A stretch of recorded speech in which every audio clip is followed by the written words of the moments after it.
So dear students, এর আগের ক্লাসে আমরা অ্যাটমিক স্ট্রাকচার শুরু করেছি এবং সেটা ছিল ইন্ট্রোডাকশন ক্লাস। এবং ইন্ট্রোডাকশন ক্লাসে আমরা বেসিক্যালি ডাল্টনস অ্যাটমিক থিওরি সম্পর্কে আলোচনা করেছিলাম। যদিও ডাল্টনের অ্যাটমিক থিওরি আমরা ফার্স্ট চ্যাপ্টার অর্থাৎ বেসিক কনসেপ্ট অফ কেমিস্ট্রি যখন পড়েছিলাম সেখানেও আলোচনা করেছি আমরা ডাল্টনের অ্যাটমিক থিওরি সম্পর্কে। তবুও আমরা এই চ্যাপ্টারেও ডাল্টনের অ্যাটমিক থিওরি সম্পর্কে আলোচনা করেছি। তার কারণ ডাল্টনের অ্যাটমিক থিওরিটা হচ্ছে যে বলা যায় যে অ্যাটমিক স্ট্রাকচারের অর্থাৎ পরমাণুর গঠনের ক্ষেত্রে ফার্স্ট সায়েন্টিফিক প্রপোজড একটা মডেল, অ্যাটমিক মডেল। ওকে, কাজে সেটা আমাদের প্রথমে ডিসকাস করা জরুরি, যেহেতু আমরা অ্যাটমিক স্ট্রাকচার পড়তে চলেছি। এবং আমি সেই ক্লাসে বলেছিলাম যে আমরা কতগুলো সিরিজ অফ এক্সপেরিমেন্ট এবারে ডিসকাস করব ওয়ান বাই ওয়ান, যে এক্সপেরিমেন্টগুলো বেসিক্যালি প্রুভ করবে যে ডাল্টনের অ্যাটমিক থিওরিটার বিশেষ ত্রুটিগুলো। One of the most limitation যেটা ছিল ডাল্টনের অ্যাটমিক থিওরির, সেখানে বলা হয়েছে যে পরমাণুর যে অবিভাজ্য কণা সেটা হচ্ছে যে পদার্থের যে অবিভাজ্য কণা সেটা হচ্ছে যে পরমাণুকে আর ভাঙা যায় না। কিন্তু আমরা এই সিরিজ অফ এক্সপেরিমেন্টের ফলে দেখব যে আরও কতগুলো ফান্ডামেন্টাল পার্টিকেল আছে যেগুলো দিয়ে মেনলি পরমাণু গঠিত হয়। এবং যেটা ফার্স্ট এক্সপেরিমেন্টাল এভিডেন্স এখানে আমরা পাবো বা using cathode ray discharge tube, যেটা বেসিক্যালি ডিসকভারি অফ ইলেকট্রন আমরা দেখব এরপরে। By using this slide modification with this experiment, যে থমসন ইলেকট্রন আবিষ্কার করবে বা more fundamental negative charge particle আবিষ্কার করেছিলেন। তো তার আগে আমরা এই ক্যাথোড রে ডিসচার্জ টিউবটা সম্পর্কে একটু আলোচনা করব। ওকে, এবং এই ক্যাথোড রে ডিসচার্জ টিউবের উপরে স্লাইট মডিফিকেশান করলে যে থমসনের যে ক্যাথোড রে এক্সপেরিমেন্টটা ছিল সেটা আমরা পাবো এবং সেখান থেকে দেখব কীভাবে ইলেকট্রনের আবিষ্কার হয় মেনলি। তো ফার্স্ট আমি তার আগে ডিসকাস করতে চাইবো সেটা হচ্ছে যে ক্যাথোড রে ডিসচার্জ টিউব। ওকে, এটা 1850-তে মাইকেল ফ্যারাডে এক্সপেরিমেন্টে করেছিলেন। ওকে, তো অ্যাকর্ডিং টু মাইকেল ফ্যারাডে আমরা এই এক্সপেরিমেন্টাল সেট আপটা নিয়েছি সিম্পল। ওকে, এই experimental set up according to Michael Faraday, যে এখানে একটা প্রথমে আমরা কী নিয়েছি, একটা ভ্যাকুয়াম টিউব নিয়েছি।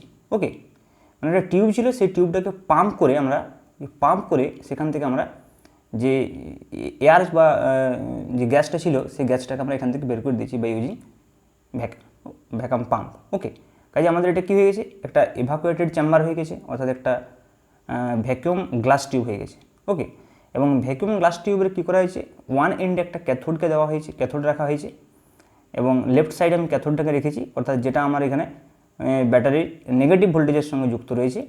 আর রাইট সাইডে আমরা অ্যানোড রেখেছি এবং অ্যানোডটাকে পারফোরেটেড করা হয়েছে, অর্থাৎ এটাকে ছিদ্র আছে কয়েকটা অ্যানোডে। কেন রয়েছে আমি একটু পরেই বলছি সেটা।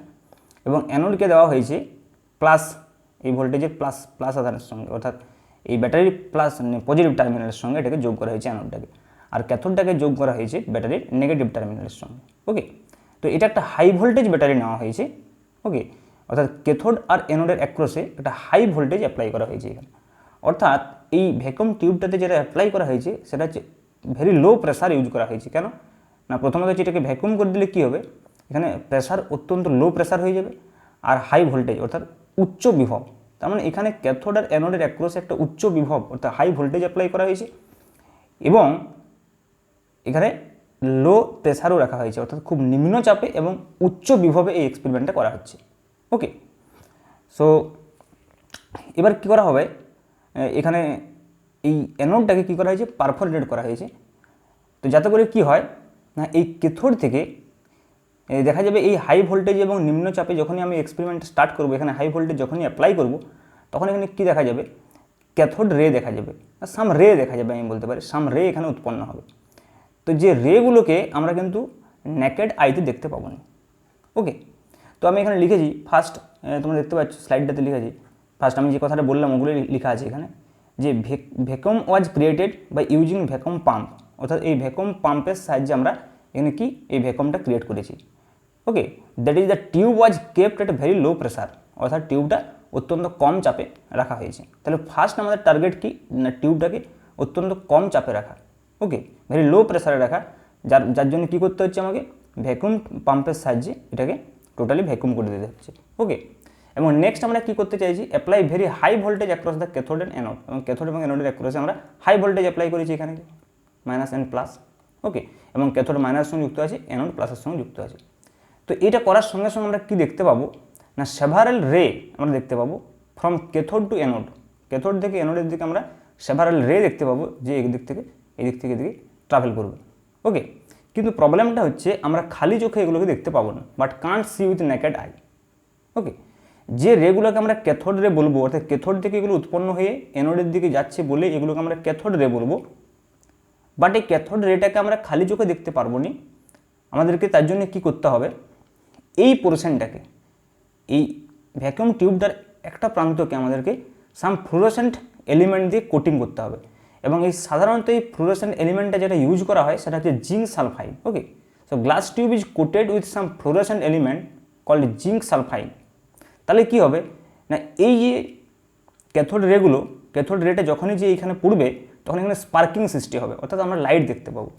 এবং সেই কারণে এইখানে অ্যানোডটা পারফোরেটেড করা আছে যাতে করে এখানে রেগুলো যে এখানে এই টার্গেটটাতে আঘাত করতে পারে এবং এখানে যাতে স্পার্কিং করতে পারে। ওকে, তাহলে আমরা কী পাবো, এখানে আমরা বুঝতে পারবো যে কিছু একটা রে নিশ্চয়ই এখানে তৈরি হয়েছে। তাহলে এক্সপেরিমেন্টটা প্রথমে কীভাবে এক্সপেরিমেন্টটাকে সেট আপ করা হলো, এক্সপেরিমেন্টটা প্রথমে সেট আপ করা হয়েছে, আমরা জাস্ট ক্যাথোড এবং অ্যানোডকে রেখেছি। ক্যাথোডকে নেগেটিভ পোটেনশিয়ালের সঙ্গে যুক্ত করা হয়েছে, অ্যানোডকে পজিটিভ পোটেনশিয়ালের সঙ্গে যুক্ত করা হয়েছে। এখানে ভেরি লো প্রেসার করে দেওয়া হয়েছে। লো প্রেসার করার একটা মূল কারণ হচ্ছে কি না, এই যে ক্যাথোড রেটা এখান থেকে নির্গত হচ্ছে, এই ক্যাথোড রেটা যদি এখানে আবার অন্য মলিকুলস থাকে, মানে ওই এয়ার মলিকুলস বা আদার্স যে গ্যাস রয়েছে সেই গ্যাস মলিকুলস থাকে, সেই গ্যাস মলিকুলসের সঙ্গে যদি এর আঘাত হয় তাহলে আমরা সেখান থেকে আবার অন্য কিছু পার্টিকেল পেয়ে যেতে পারি। তাই এই জায়গাটাকে টোটালি ভ্যাকুয়াম করে দেওয়া হয়েছে যাতে করে ক্যাথোড রেটা একদম ফাঁকা স্থানে নির্দ্বিধায় কোনো বাধা না পেয়ে যাতে চলাচল করতে পারে, ওই জন্য ওখানটাকে কী করে দেওয়া হয়েছে, ভ্যাকুয়াম করে দেওয়া হয়েছে। তাহলে আমরা এই এক্সপেরিমেন্টের সাহায্যে আমরা দেখতে পাচ্ছি যে ক্যাথোড থেকে কিছু একটা রে, কোনো একটা রে ক্যাথোড থেকে সেটা অ্যানোডের দিকে আসছে। ওকে, এবং সেটা এসে কি করছে, এই প্রান্তে আঘাত করছে। আসলে এই প্রান্তে আঘাত না করলে, এখানে যদি আমরা কোটিং না দিই, যদি আমরা ফ্লুরোসেন্ট কোটিং না দিই, তাহলে আমরা আসলে ক্যাথোড রেকে তো আমরা খালি চোখে দেখতে পাবো না। তাহলে ক্যাথোড রেটা যখন ওখানে গিয়ে পড়বে তখন যদি ওখানে স্পার্কিং করে, তার মানে আমরা বুঝতে পারবো যে কিছু একটা রে এখানে এসে পড়েছে। মানে এই এক্সপেরিমেন্টার থেকে এইটুকু শিওর হওয়া গেল যে ক্যাথোড থেকে কিছু একটা রে ওকে এসে আমাদের এই অ্যানোড হয়ে এসে আমাদের এই ফ্লুরোসেন্ট যে কোটিংটা দেওয়া আছে এই কোটিংটার উপরে পড়ছে। ওকে, তো এটাই ছিল মেনলি মাইকেল ফ্যারাডের যে ক্যাথোড রে এক্সপেরিমেন্ট। এবার আমরা ক্যাথোড রে যে এক্সপেরিমেন্টটা করা হয়েছে, তাহলে এই ক্যাথোড রেটার প্রপার্টিগুলো আমাদের জানা দরকার। যে রেটা আমরা বুঝতে পারছি যে একটা রে ক্যাথোড থেকে অ্যানোডের দিকে আসছে এবং এসে ফ্লুরোসেন্ট কোটিংটাতে আঘাত করছে, তাহলে নিশ্চয়ই এই রেটার যে প্রপার্টিগুলো রয়েছে সেই প্রপার্টিগুলো আমাদের জানা দরকার। তাহলে আমরা এবারে চেষ্টা করব এই রেটার প্রপার্টিগুলো জানা। প্রথমত একটা বিষয় তো এখান থেকে পরিষ্কার বোঝা যাচ্ছে যে এই রেটা হচ্ছে যে নেগেটিভ চার্জ, হচ্ছে নেগেটিভ চার্জ, যার জন্য কী হচ্ছে এটা অ্যানোডের দিকে, অ্যানোড যেহেতু পজিটিভ আর ক্যাথোড যেহেতু নেগেটিভ আর রেটে যেহেতু নেগেটিভ থেকে পজিটিভের দিকে যাচ্ছে, তাহলে এখানে একটা মোটামুটি আন্দাজ করাই যেতেই পারে যে অবভিয়াসলি এটা একটা নেগেটিভ রে। যদিও পরে আমরা ইলেকট্রিক ফিল্ড দিয়ে এটাকে দেখব যে কোন দিকে ডিফ্লেক্ট হচ্ছে, বাট এখান থেকে একটা আন্দাজ করা যেতেই পারে যে যেহেতু ক্যাথোড থেকে অ্যানোডের দিকে এটা ট্রাভেল করছে তাহলে অবভিয়াসলি এটা নেগেটিভলি চার্জ। ওকে, এবং দেখা যাবে কি যে এই রেটা ট্রাভেল করছে from cathode to anode along straight line. Okay, straight line বরাবর এটা ট্রাভেল করবে এভাবে ক্যাথোড রেটা। এবারে যদি আমরা কাজ করি এই ক্যাথোড রেটার গতিপথের উপরে এরকম যদি একটা প্রোপেলার মানে স্মল ফ্যান এখানে যদি লাগিয়ে দিই, যার শ্যাডোটা আমরা এখানে দেখতে পাচ্ছি। ওকে, যার শ্যাডোটা এখানে দেখতে পাচ্ছি আমি এই মেটাল ক্রসটার। ওকে, যার অ্যাকচুয়াল এক্সপেরিমেন্টাল সেটআপটা ছিল এটা। Okay, this is actual experimental setup. তাহলে এখানে যে আমাদের এই ক্যাথোড রেটা যখন এখানে দিয়ে যাবে দেখা যাবে এই প্রোপেলারটাকে ঘুরিয়ে দেবে। ওকে, প্রোপেলারটাকে ঘুরিয়ে দেবে, তার মানে এখান থেকে বোঝা যাচ্ছে যে এই ক্যাথোড রেটার একটা কাইনেটিক এনার্জি আছে। ওকে, যে কাইনেটিক এনার্জিটা কী করছে, এই কাইনেটিক এনার্জির জন্য এটা ঘুরছে। তাহলে এই কাইনেটিক এনার্জিটাকে আমরা তো ডাইরেক্ট ফিল করতে পারবো না বা দেখতে পারবো না। তাহলে এই গতিপথে যদি আমরা একটা প্রোপেলারকে দিয়ে দিই বা যদি একটা এরকম স্মল যদি আমরা মেটাল ক্রসকে দিয়ে দিই, তাহলে দেখা যাবে সেই মেটাল ক্রসটা কী হবে, ঘুরতে থাকবে। ওকে, তাহলে এটা যদি ঘুরে, এই স্মল প্রোপেলারটা যদি ঘুরে, তার মানে হচ্ছে যে এই এনার্জি নিশ্চয়ই রোটেশনাল এনার্জি কোথা থেকে পাচ্ছে, সেটা আসলে কি না ক্যাথোড রের কাইনেটিক এনার্জি। তাহলে ক্যাথোড রের যে কাইনেটিক এনার্জি সেটা কি হচ্ছে, রোটেশনাল এনার্জিতে কনভার্ট হয়ে যাচ্ছে। ওকে, সো আমরা এটা কনক্লুড করতেই পারি যে ইট have kinetic energy, that is why propeller placed on the path of the রে ওকে will be rotated, which means kinetic energy of the cathode ray is converted into rotational energy। কী হবে তাহলে, এই ক্যাথোডের যে কাইনেটিক এনার্জিটা সেটা রোটেশনাল এনার্জিতে কনভার্ট হয়ে যাচ্ছে।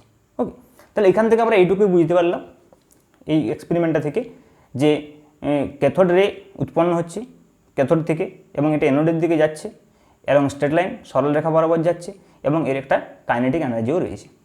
ওকে, এবং এটা নেগেটিভ কি না পজিটিভ সেটা ইলেকট্রিক ফিল্ড দিয়ে আমরা আরও ভালোভাবে বুঝতে পারবো, যেটা অ্যাকচুয়ালি জে থমসনের এক্সপেরিমেন্ট থেকে বোঝা যাবে। এবার জে থমসন কী করলেন, এই যে ক্যাথোড রে এক্সপেরিমেন্টটাকে যেটা মাইকেল ফ্যারাডে করেছিলেন এটাকে স্লাইড মডিফিকেশন করে সেখানে কী করলেন, ইলেকট্রিক আর ম্যাগনেটিক ফিল্ড দিয়ে এই ক্যাথোড রের প্রপার্টিটাকে আরও ভালোভাবে বোঝার চেষ্টা করলেন। ওকে, তো নেক্সট আমরা তাহলে দেখব যে ক্যাথোড এই জে থমসনের এক্সপেরিমেন্ট। ওকে, এবং এটাই ডিসকভারি অফ ইলেকট্রন, এখান থেকে আমরা ইলেকট্রন বুঝতে পারবো যে ক্যাথোড রেটা আসলে কিছুই না, এটা হচ্ছে ইলেকট্রন।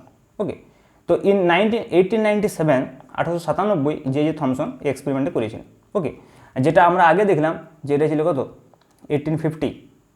ওকে, তো প্রায় 47 ইয়ার্স লেটার, মানে মাইকেল ফ্যারাডের এই এক্সপেরিমেন্টটা করার প্রায় 47 ইয়ার লেটার 47 বছর পর এর একটা স্লাইড মডিফিকেশান করলেন কি জে থমসন। ওকে, এবং এখানে কি করলেন, জাস্ট স্লাইড মডিফিকেশানটা কী করলেন, ক্যাথোড অ্যানোডটা এখানে দিলেন, এখানে হাই ভোল্টেজটা দিয়েছেন। ওকে, এখানে হাই ভোল্টেজ আর এটা ক্যাথোড অ্যানোড দেওয়া আছে, this is cathode this is anode. এবারে কী করলেন, এই সামনের প্রান্তটাকে ভ্যাকুয়াম টিউবটার সামনের প্রান্তটাকে এরকমভাবে তিনি এক্সটেন্ডেড করে দিলেন। ওকে, এক্সটেন্ডেড করে দিয়ে কী করা হয়েছে, এখানে আমরা দেখতে পাচ্ছি এক্সটেন্ড করার পর একটা ইলেকট্রিক ফিল্ড দেওয়া হয়েছে। ওকে, এখানে দেখা যাচ্ছে যে ইলেকট্রিক ফিল্ড, এটা একটা পজিটিভ প্লেট এবং এটা একটা নেগেটিভ প্লেট। এই যে এখানে পজিটিভ প্লেট দেওয়া হয়েছে আর একটা নেগেটিভ প্লেট দেওয়া হয়েছে। তাহলে পজিটিভ প্লেট নেগেটিভ প্লেট দিলে কী হবে, এর অ্যাক্রসে একটা ইলেকট্রিক ফিল্ড সৃষ্টি হয়ে যাবে। তাহলে যে ক্যাথোড রেটা যে ক্যাথোড থেকে অ্যানোডের দিকে যাচ্ছিল এবং এখানে পারফোরেটেড করা আছে, ছিদ্র করা আছে, সেটা এটা দিয়ে পেরিয়ে যাবে। এবার দেখা যাচ্ছে কি, যখনই এখানে ইলেকট্রিক ফিল্ডটা দেওয়া হয়েছে, এই ইলেকট্রিক ফিল্ডটা অ্যাপ্লাই করা হচ্ছে, তখনই দেখা যাচ্ছে যে এই রেটা প্লাসের দিকে, মানে যেদিকে ইলেকট্রিক ফিল্ডের পজিটিভ প্লেটটা আছে সেই পজিটিভ প্লেটের দিকে সরে যাচ্ছে। অর্থাৎ এখন এই পয়েন্টটাতে যে স্পার্কটা ঘটাচ্ছে, এই ফ্লোরোসেন্ট স্ক্রিনটা যদি এখানে দেওয়া থাকে তাহলে দেখা যাচ্ছে এ পয়েন্টে যে এই ক্যাথোড রেটে এ পয়েন্টে যে স্পার্কটা ঘটাচ্ছে। ওকে, তাহলে আমরা সেটাই প্রথমে দেখতে পাবো। তার মানে এখান থেকে আমরা এটা কনক্লুড করতে পারি যে ক্যাথোড রে আর নেগেটিভলি চার্জ। ওকে, এখান থেকে আমরা এটা কনক্লুড করতে পারি যে ক্যাথোড রে আর নেগেটিভলি চার্জ। ওকে, কারণ নেগেটিভ চার্জ হওয়ার জন্য এটা পজিটিভ চার্জ দ্বারা অ্যাট্রাক্ট হয়ে এদিকে ঘুরে যাচ্ছে, তাহলে এই পয়েন্টে যে আঘাত করছে। ওকে, ইলেকট্রিক ফিল্ড অ্যাপ্লাই করলে এইবারে তিনি কী করলেন, জে থমসন কী করলেন, এই ইলেকট্রিক ফিল্ডটাকে সুইচ অফ করে দিলেন। তো ইলেকট্রিক ফিল্ডটাকে সুইচ অফ করে কী করা হলো, এখানে একটা ম্যাগনেটিক ফিল্ড অ্যাপ্লাই করে দিল। এই যে এনএস একটা চুম্বকের সাহায্যে রেক্ট্যাঙ্গুলার টাইপের একটা এনএস, এটা হচ্ছে এন মেরুটা, এটা এস মেরুটা, এইভাবে একটা চুম্বকের এন মেরুটাকে এখানে দিয়ে এস মেরুটাকে এখানে দিয়ে একটা ম্যাগনেটিক ফিল্ড তৈরি করে দিলেন। তার মানে কী হলো, এর অ্যাক্রসে ইলেকট্রিক ফিল্ডটার সঙ্গে পারপেন্ডিকুলারলি একটা ম্যাগনেটিক ফিল্ড তৈরি হয়ে গেছে। এইভাবে এই বরাবর এন থেকে এসের দিকে ম্যাগনেটিক ফিল্ডের ডিরেকশন হয়। ইলেকট্রিক ফিল্ডের ডিরেকশন কোন দিকে হয়, ইলেকট্রিক ফিল্ডের ডিরেকশন হবে প্লাস থেকে মাইনাসের দিকে। তার মানে এই দিক বরাবর এখানে ইলেকট্রিক ফিল্ড অ্যাপ্লাই করা হয়েছে, আর এই বরাবর এর সঙ্গে পারপেন্ডিকুলার এই বরাবর ম্যাগনেটিক ফিল্ড অ্যাপ্লাই করা হয়েছে। ইলেকট্রিক অ্যান্ড ম্যাগনেটিক ফিল্ড এখানে দেখছি আমরা যে পারপেন্ডিকুলারলি অ্যাপ্লাই করা হয়েছে। ওকে, এবারে কী দেখা হলো, তো নেক্সট কী করলো না, ইলেকট্রিক ফিল্ডটাকে সুইচ অফ করে দিয়ে যখন ম্যাগনেটিক ফিল্ডটাকে অন করা হলো তখন দেখা যাচ্ছে যে এটা সি পয়েন্টে এসে স্ট্রাইক করছে, তার মানে এই যে ইলেকট্রিক ফিল্ডের জন্য কী হচ্ছিল, এই বরাবর ডিফ্লেকশন হচ্ছিল। মানে ইনিশিয়ালি যদি ইলেকট্রিক আর ম্যাগনেটিক ফিল্ড কিছুই না দেওয়া হয় তাহলে এটা ডাইরেক্ট এসে বি পয়েন্টে পড়বে ডাইরেক্ট, কোনো ডিফ্লেকশন, উইদাউট এনি ডিফ্লেকশন, যেটা আমরা আগের এক্সপেরিমেন্টের আগেই দেখেছিলাম। এখানে ফার্স্ট আমরা যখন দেখছিলাম এখানে আমরা দেখতে পাবো যে এটা ডাইরেক্ট একদম এখানে এসে পড়বে। ওকে, তো সেটাই প্রথমে হবে স্বাভাবিকভাবে যে এটাও ডাইরেক্ট সেখানে পড়বে, কিন্তু এখানে স্লাইড মডিফিকেশান হচ্ছে যাতে করে এটা স্লাইড মডিফিকেশান করা হয়েছে এই টিউবটাতে এই জায়গাতে একটু চড়া করে দেওয়া হয়েছে যাতে করে কি না এই ক্যাথোড রেটা মোর ডিফ্লেক্ট হওয়ার জায়গাটা পায়। ওকে, এই ফ্লোরোসেন্ট যে কোটিংটা সেটাই হবে জিঙ্ক সালফাইড যে পর্দাটা প্রতিপক্ষ পর্দাটা সেটা এখানে এভাবে দেওয়া আছে। ওকে, তাহলে এবারে কী হবে, যদি ম্যাগনেটিক ফিল্ড ইলেকট্রিক ফিল্ড কিছুই না দেখা ডাইরেক্ট বি পয়েন্ট এসে পড়বে, যেটি সোজা বেরিয়ে যাবে। আর যখন এখানে দেখা যাচ্ছে একটা ইলেকট্রিক ফিল্ড অ্যাপ্লাই করছি তখন আমরা পজিটিভ প্লেটের দিকে দেখছি এটা ডিফ্লেকশন হচ্ছে, তার মানে এখান থেকে আমরা কনক্লুড করলাম এটা নেগেটিভ চার্জ পার্টিকেল। এইবারে কী করা হলো, যখনই ইলেকট্রিক ফিল্ডটাকে সুইচ অফ করে ম্যাগনেটিক ফিল্ডটাকে চালু করা হলো তখন কী হলো, এটা সি পয়েন্টে এসে দেখা যাচ্ছে স্ট্রাইক করছে। এবং মোর ইম্পর্ট্যান্ট সিগনিফিক্যান্ট ব্যাপার যেটা দেখা গেল, এই যে ডিফ্লেকশনটা কিন্তু নির্ভর করছে এই রেটার মাস এবং চার্জের উপরে। ওকে, এগুলো ম্যাথামেটিক্যাল ক্যালকুলেশন করা যাবে, আমাদের তো সেই ডিটেলস নেই এখানে, জাস্ট আমরা এখানে এক্সপেরিমেন্টের কনক্লুশনটা সম্পর্কে জানছি, ম্যাথামেটিক্যাল ক্যালকুলেশনটা এখানে অ্যাভয়েড করা হয়েছে। অ্যাকচুয়ালি আমরা ডাইরেক্ট কনক্লুশনটা বলবো। ওকে, এই এক্সপেরিমেন্টটা থেকে অ্যাকচুয়ালি ইলেকট্রনের E/m এর মান নির্ণয় করা যাবে। ওকে, আধান আর ভরের যে রেশিও। তো যখনই আমরা কী করলাম যে সুইচ ম্যাগনেটিক ফিল্ডটাকে যখনই আমরা অ্যাপ্লাই করলাম, বাই অ্যাপ্লাইং ম্যাগনেটিক ফিল্ড, তখন কী করছি আমরা সুইচ অফ ইলেকট্রিক ফিল্ডটাকে সুইচ অফ করে দেখলাম it is seen that the deflection is depend on the mass and charge. Okay, তো দেখা যাচ্ছে এই ডিফ্লেকশনটা মাস এবং চার্জের উপরে ডিপেন্ড করছে। তো বাই ইউজিং ম্যাথামেটিক্যাল ক্যালকুলেশন আমরা এটা বুঝতে পারবো, বাট সেই ক্যালকুলেশনটা এখানে অ্যাভয়েড করা হয়েছে for your syllabus, according to your syllabus. Okay, তো সেই মাস এবং চার্জের উপরে ডিপেন্ড করছে। এইবারে যদি এমন করা হয় যে দুটো ফিল্ড যদি একসঙ্গে অ্যাপ্লাই করা হয়, ওকে, ইলেকট্রিক ফিল্ড এবং ম্যাগনেটিক ফিল্ড পারপেন্ডিকুলারলি যদি একসঙ্গে অ্যাপ্লাই করা হয়, তখন আমরা দেখব যে এটা সোজা স্ট্রেট লাইন বরাবর যাবে। এই যে কেন এগুলো স্ট্রেট লাইন বরাবর যাচ্ছে সোজা, ডিফ্লেকশনটা কেন মাস আর চার্জের উপর ডিপেন্ড করে, এগুলো আসলে ফিজিক্সে আমরা যখন ক্যালকুলেশনগুলো করবো ইলেকট্রিক এবং ম্যাগনেটিক ফিল্ডে চার্জ পার্টিকেলের গতি, তখন আমরা আরও এটা ভালোভাবে বুঝতে পারবো। আমি সেখানে এক্সপ্লেন করবো, কিন্তু ক্লাস 12 আছে। ম্যাগনেটিক ফিল্ডে যখন আমরা চার্জ পার্টিকেলের গতি পড়বো না, সেখানে এটা ওয়েল এক্সপ্লেন করা যাবে যে এই গতিপথগুলো কীভাবে এরকম হচ্ছে, যে এইখানে কেন ইলেকট্রিক ফিল্ড এবং ম্যাগনেটিক ফিল্ড পরস্পর সঙ্গে পারপেন্ডিকুলার দিলে কেন এটা সোজা বেরিয়ে যাচ্ছে, যখন দুটোকেই আমরা যখন একসঙ্গে অ্যাপ্লাই করছি। তো সেই ম্যাথামেটিক্যাল ক্যালকুলেশনটা এখানে এই জন্যই অ্যাভয়েড করা আছে আমাদের ফার্স্ট চ্যাপ্টারে কেমিস্ট্রিতে, কারণ এই ক্যালকুলেশনটা আমরা ফিজিক্স যতক্ষণ না পড়ছি ম্যাগনেটিক ফিল্ড এবং ইলেকট্রিক ফিল্ড, আমরা এই ক্যালকুলেশনটা এখন বুঝতে পারবো না। তো আমি ফিজিক্সে যখন এই টপিক্সটা পড়াবো যে charge particle in electric and magnetic field, তখন আমি সেই ব্যাপারটা বলবো ইন ডিটেলস। ওকে, আমি এই প্রসঙ্গটা টেনে এনে জাস্ট ওটা সেখানে বলবো অবশ্যই। বাট এখানে এইটুকু বুঝলে যথেষ্ট যে এই ডিফ্লেকশনটা এর মাস এবং চার্জের উপরে ডিপেন্ড করে, ম্যাগনেটিক ফিল্ডের যে ডিফ্লেকশনটা। এবং যখন আমরা দুটো ফিল্ডকেই অন করে দেবো, আগে কিন্তু ছিল প্রথমে ইলেকট্রিক ফিল্ড অন করছিলাম, তারপরে ম্যাগনেটিক ফিল্ড, কিন্তু যখন আমরা দুটো ফিল্ডকে অন করে দেবো, ম্যাগনেটিক ফিল্ড এবং ইলেকট্রিক ফিল্ড, তখন কি দেখা যাবে, এটা সোজা ডাইরেক্ট বি পয়েন্টে এসে স্ট্রাইক করছে। ওকে, এবং এই এক্সপেরিমেন্টের সাহায্যে আমরা কি নির্ণয় করতে পারবো, বা using all this mathematical calculation E/m রেশিওটা আমরা নির্ণয় করতে পারবো, এবং দেখব যে এই E/m রেশিওটা হচ্ছে 1.76, ওকে, ইন্টু 10⁻11 কুলম্ব পার কেজি, এটা আমরা দেখতে পাবো। ওকে, কুলম্ব পার কেজি 1.76 ইন্টু 10⁻11 কুলম্ব পার কেজি, এটি E/m রেশিও, ইলেকট্রনের E/m রেশিও। ওকে, এবং ইন্টারেস্টিং ফ্যাক্ট হচ্ছে যে দেখা যাবে যে এই E/m রেশিওটা সবসময় কনস্ট্যান্ট থাকছে, independent of cathode and anode. যে কোনো মেটাল আমরা ইউজ করি, ক্যাথোড এবং অ্যানোড হিসেবে যে কোনো মেটাল ইউজ করি কেন, বিশেষ করে ক্যাথোড যেখান থেকে মেনলি রেটা বেরোচ্ছে, যে কোনো মেটাল আমরা ইউজ করি না কেন, আমরা দেখতে পাবো যে এই যে E/m এর যে রেশিওটা সেটা সেম হচ্ছে, অলওয়েজ এটা কনস্ট্যান্ট থাকবে। ওকে, তার অর্থ কী বোঝাচ্ছে, আসলে এখান থেকে এই চার্জটা আমরা আমরা বলছি যে এখানে যেটা এই ক্যাথোড রেটে বেরিয়ে যাচ্ছে ক্যাথোড থেকে, এটা আসলে কিভাবে বেরোচ্ছে, কী কারণে এটা বেরোচ্ছে, এটা বেরোনোর যেটা মেন কারণ আমরা যদি এক্সপ্লেন করি এখানে ব্যাপারটা, just I can explain this thing. Okay, যে এইখানে যখনই আমরা হাই ভোল্টেজ অ্যাপ্লাই করছি এই ক্যাথোডটাতে, সাপোজ এটা ক্যাথোড প্লেটটা রয়েছে। ওকে, ক্যাথোড প্লেটটা রয়েছে, তো যখনই আমরা এখানে হাই ভোল্টেজ অ্যাপ্লাই করছি, আমরা এখানে কী দিচ্ছি, এই পাশটাতে আমরা নেগেটিভ দিচ্ছি, নেগেটিভের সঙ্গে যুক্ত করছি। ওকে, আর এই পাশটাতে আমরা পজিটিভের সঙ্গে, এদিকে এনোড কি আছে, পজিটিভ আছে। তো যখনই আমরা এখানে হাই ভোল্টেজ অ্যাপ্লাই করছি, তাহলে এইদিকে নেগেটিভ আছে, এইদিকে পজিটিভ আছে, তাহলে কী হবে, এই যে ইলেকট্রনগুলো আছে না, যেটাকে আমরা পরে ইলেকট্রন বলবো, আসলে আমি জাস্ট এক্সপ্লেন করার জন্য আগে থেকেই বলছি ব্যাপারটা, যে এই যে ক্যাথোডটাকে তো আসলে ইলেকট্রন বলা হবে অ্যাকচুয়ালি। তো এগুলো কি আসলে, এই ইলেকট্রনগুলো যখন এই মেটাল সারফেসে রয়েছে, আর যখন এখানে হাই ফিল্ড দেওয়া হবে, হাই ভোল্টেজ দেওয়া হবে না, এর মোটামুটি অ্যারাউন্ড 10⁻6 ভোল্ট পার মিটার, এরকম একটা যখন হাই ভোল্টেজ দেওয়া হবে, তখন কী হবে, এই ইলেকট্রনগুলো এখান থেকে বেরোতে থাকবে, এটাকে ফিল্ড এমিশন বলা হয়। ওকে, আমরা এটা পড়বো পরে, ফিজিক্সে পড়বো। ওকে, ফিল্ড এমিশন, গৌণ নিঃসরণ, আমরা যেমন ফটো ইলেকট্রিক ইফেক্ট, এই চ্যাপ্টারে যেমন আমরা পড়বো অ্যাটমিক স্ট্রাকচারে ফটো ইলেকট্রিক ইফেক্ট। তো এই মেটাল সারফেস থেকে বিভিন্ন কারণে ইলেকট্রন এমিশন হয়, তার মধ্যে ওয়ান অফ দ্য রিজন হচ্ছে যে ফিল্ড এমিশন। যদি হাই ইলেকট্রিক ফিল্ড আমরা দিয়ে দিই কোনো একটা মেটালের অ্যাক্রসে, তাহলে সেখান থেকে ইলেকট্রন ইজেক্ট হবে। তো এখানে আসলে এটাই হচ্ছে, যখন আমরা এখানে হাই ইলেকট্রিক ফিল্ড দিয়ে দিয়েছি, এই হাই ভোল্টেজের জন্য দেওয়া হচ্ছে, তখন কী হবে, এখান থেকে ইলেকট্রনগুলো নির্গত হবে। তো ইলেকট্রনগুলো নির্গত হলে কী হবে, এটা এখান থেকে এখানে চলে যাবে। এবার যদি আমরা দেখি যে কোনো ক্যাথোডে আমরা ইউজ করি না কেন, যে কোনো মেটাল ইউজ করি না কেন, যদি E/m রেশিওটা সেম থাকে, তার মানে যে পার্টিকেলগুলো ওখান থেকে ইজেক্ট হচ্ছে বা যে রেট ওখান থেকে ইজেক্ট হচ্ছে, সেটা সব মেটালের ক্ষেত্রে সেম। তাহলে E/m রেশিওটা কনস্ট্যান্ট, এটার অর্থ হচ্ছে যে ক্যাথোড রেটা এখান থেকে নির্গত হচ্ছে, যে হাই ভোল্টেজ অ্যাপ্লাই করলাম, যেটা বোঝাতে চাই যে ইলেকট্রনগুলো ওখানে নির্গত হচ্ছে, আমি যদি এইভাবে ভাবি, তাহলে সেই ইলেকট্রনগুলো আসলে কি, সেই ইলেকট্রনগুলো যে কোনো মেটাল থেকে সেম কাইন্ডস অফ নির্গত হচ্ছে, মানে ওই ক্যাথোড রেটা ইন্ডিপেন্ডেন্ট অফ মেটাল। তার মানে কি, যে কোনো পদার্থ থেকে সেম কাইন্ডস অফ এরকম ধরনের একটা রে নির্গত হয়।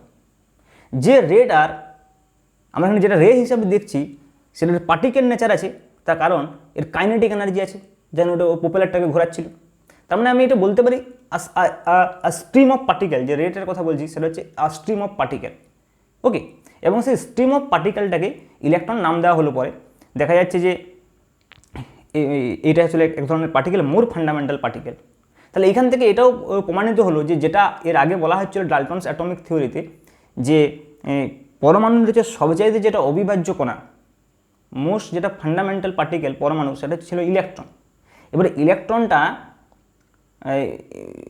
মোর ফান্ডামেন্টাল যেটা কণা ছিল সেটা ছিল পরমাণু, কিন্তু পরমাণুর ভেতরেও বা পরমাণুর চেয়েও যে আরও মোর ফান্ডামেন্টাল পার্টিকেল রয়েছে, সেটা এই এক্সপেরিমেন্টের পরে কিন্তু প্রমাণিত হলো, যেটাকে আমরা ইলেকট্রন বললাম।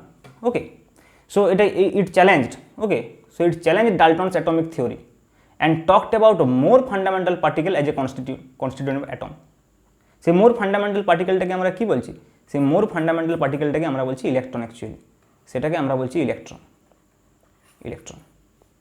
ওকে, তো এখানে যেটা বেশ ফার্স্ট যেটা এক্সপেরিমেন্টটা করার যেটা মেন এক্সপেরিমেন্টাল সেট আপের যে দুটো এখান থেকে যে দুটো আন্ডারস্ট্যান্ডিংয়ের ব্যাপার, যে কেন এখানে হাই ভোল্টেজ অ্যাপ্লাই করা হচ্ছে এবং কেন এখানে লো প্রেসার ইউজ করা হচ্ছে।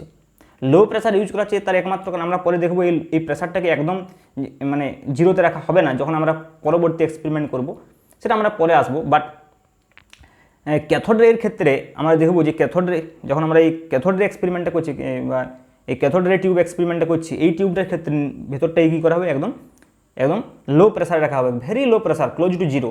যার ফলে কি ওখানে ভ্যাকিউম তৈরি হয়ে যায়। ভ্যাকুয়াম তৈরি হয়ে গেলে কী হবে, ভ্যাকুয়াম তৈরি হয়ে গেলে ওখানে কোনো ওই ক্যাথোড রেটার সঙ্গে অন্য কোনো পার্টিকুলারের ইন্টারেক্ট হওয়ার সুযোগ থাকবে না। তাহলে আমরা পিওর ক্যাথোড রেটা ওখান থেকে পাবো।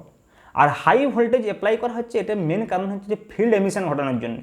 নাহলে তো ওখান থেকে ক্যাথোড রেটে বেরোবে কী করে, ওটাকে এমিট করতে হবে তো ক্যাথোড রেটাকে, তার কোনো এনার্জি লাগবে তো নিশ্চয়, নাহলে এটা এমিট হবে না। তাহলে সেই এনার্জিটা এখানে প্রোভাইড করা হচ্ছে by using the high voltage, high field use করে সেটা আমরা এখানে দিচ্ছি। ওকে, তারপর ওই ক্যাথোড রেটার E/mটা ক্যালকুলেট করা এই ইলেকট্রিক ফিল্ড এবং ম্যাগনেটিক ফিল্ড অ্যাপ্লাই করে। ওকে, E/mটা ক্যালকুলেট করা যায়। এবং এই যে ক্যালকুলেশনটা, সেটা আমি ফিজিক্সে যখন পড়াবো, motion of charge particle in electromagnetic field, তখন আমি ওটা ডিসকাস করবো। বাট এই ক্যালকুলেশনটা আমরা এখানে অ্যাভয়েড করছি। বাট এখানে এইটুকু বুঝলে যথেষ্ট যে E/m রেশিওটা কিন্তু সেম থাকবে। E/m রেশিওটা সেম থাকবে থ্রু আউট দ্য এক্সপেরিমেন্ট, আর independent of cathode and anode. তার অর্থ এখান থেকে যে পার্টিকেলটা বেরোচ্ছে, সেই পার্টিকেলটা সব মেটালের মধ্যে আছে, যে কোনো পদার্থের ক্ষেত্রে আছে। তার মানে এটাও একটা বেসিক কনস্টিটিউয়েন্ট অফ অ্যাটম।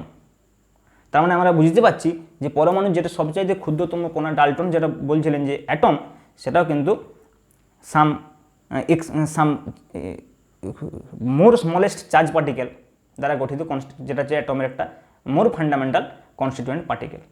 ওকে, কিন্তু এই এক্সপেরিমেন্টের সাহায্যে আমরা E/m রেশিওটাকে নির্ণয় করতে পারলেও আমরা যেটা নির্ণয় করতে পারবো না, সেটা হচ্ছে E এবং mকে সেপারেটলি আমরা নির্ণয় করতে পারবো না।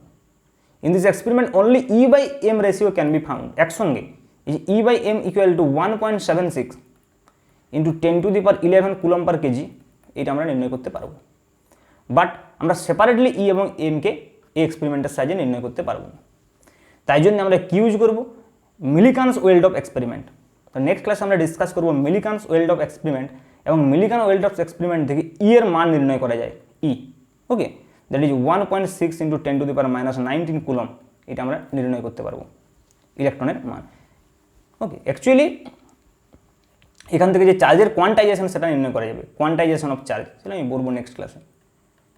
অ্যাকচুয়ালি যেটা নির্ণয় করা যাবে সেটা হচ্ছে কোয়ান্টাইজেশন অফ চার্জ। এবং এই কোয়ান্টাইজেশন অফ চার্জের আমরা দেখব যে কোয়ান্টাম, সেটা হচ্ছে ইলেকট্রন। চার্জের যে কোয়ান্টাম, সেটা হচ্ছে যে ইলেকট্রন।